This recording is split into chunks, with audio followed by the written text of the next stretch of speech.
for us, our catchphrase is there is no I in cover letter, because most of the cover letters that we see start out something like this, which is, it has been a dream of mine since I was a wee child. I am a storyteller by nature. And, all these things about this job would be perfect in my aspiration to eventually become a writer in comedy. And, ultimately, the employer didn't create that opportunity to advance your career. They created the opportunity to advance their company and their project, their business. And so for us, we have a very structured approach that we take the cover letters. But ultimately, again, you have to think of the notion that the employers are talking about a problem. They're literally saying, hey, we've got this problem, and we think this is what someone who's successful at this is going to look like. And so the purpose of the cover letter is to prove to them that you actually read the job description, you understand what company they are, and you also do a pretty good job at making a structured fit for them. And so, for what we do is we have a 3-part series, which is you say, hi, I'm applying to a job at a certain role. And then we have a section where we call it the proof of life section, which is for any of you who have ever watched a hostage movie, it's like the negotiator comes in there, and the very first thing they do is they say, hey, I need a proof of life that this person you kidnapped is still alive. And so in our cases, we want to prove that we're alive, because it takes nothing to apply to a job, especially online these days. And so as quickly as we possibly can, we want to make sure that the employer knows that this is a one-to-one communication. This is from us to them and no one else. It's not just, dear sir or madam, I'd love to work at job at insert company name here. So we do a quick little bit of research. And then we go into what we call is the skills match, which is, it's if we were in the elevator at the bottom of the building and we meet someone in the elevator on the way up to our job interview, and someone looks in your hand, you're like, oh, you got a resume? And you're like, oh yeah, I'm here for a job interview. And they're like, oh, hey, are you Natasha? I'm like, yeah, oh yeah, I'm Brad. You're great. So why do you think you're a good fit for this job?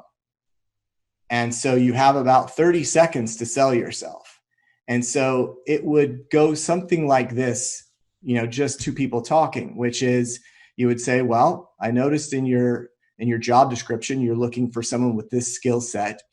In my experience at so-and-so, or working on this project, I did X, Y, and Z. So you identify their problem and you cite yourself as a solution with an example of something you did, versus I'm a people pleaser, I'm a multitasker, I'm this, all these things that your parents can say about you, that don't require any follow-up.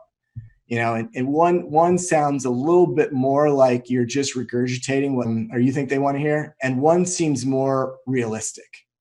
When you're talking about, I'm organized, and then you say, during COVID-19, I helped a company or a business in my neighborhood do a fundraiser so the people that were unemployed had some relief.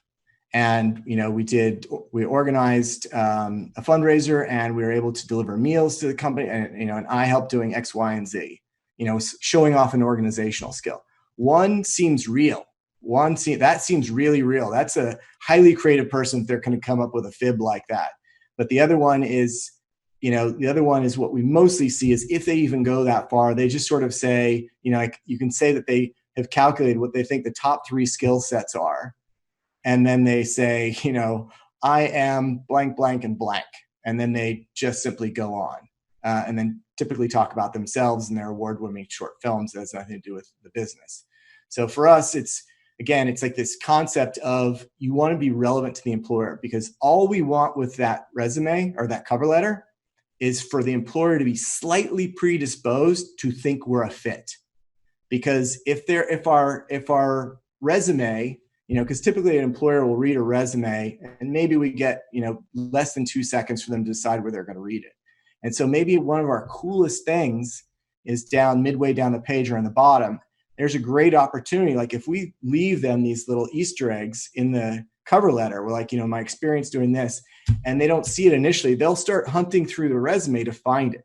And so we can sort of trick them into reading more of a resume than they would. And also, if they're doing that, we know that they think maybe Raquel is a fit for us. And so they're going to want to find you.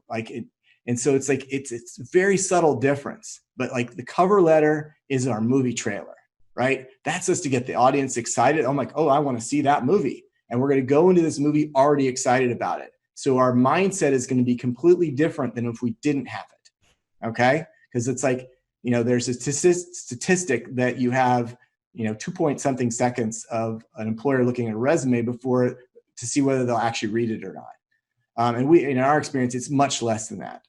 And so we really want to make sure that we pre-sell ourselves speaking in their language, in their terms, things that are interesting to them, so they look at us in a completely different way. And all jobs these days, especially as storytellers, as communicators, filmmakers, everything is about communication. And if you can communicate and connect with someone in a cover letter, that takes a lot of practice. I mean, it's almost like the job interview within the job interview, and the resume within the resume. So there's a lot that you can do as a creative person, and it's like no different than anything you've ever done, where you will probably not be good at it first, and then you practice it over and over and over, and you get better and better. Just like anything you've ever done in your life, I'm certain that the first time you did something wasn't the very best time you ever did it.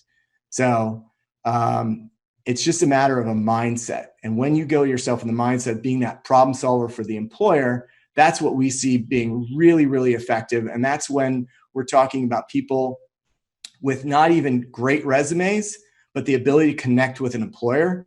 That seems to be, over time, what is like a game changer for people. Because a lot of the times we get with people reaching out saying, hey, I'm really struggling in my job search. And so we have them give us the cover letter, the job that they're applying to, the resume, and the last 5 jobs they're applying to. So we understand the context, because a resume, there's no such thing as a one-size-fits-all resume. Like the Swiss Army knife resume just simply doesn't work.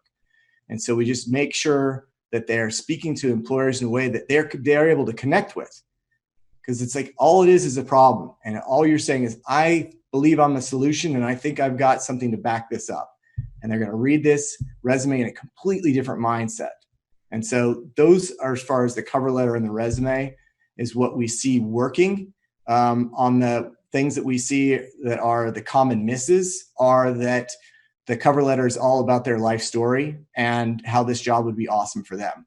And again, employers are, they're good people, but they did not put that job out there to solve your problem. You are there to solve their problem.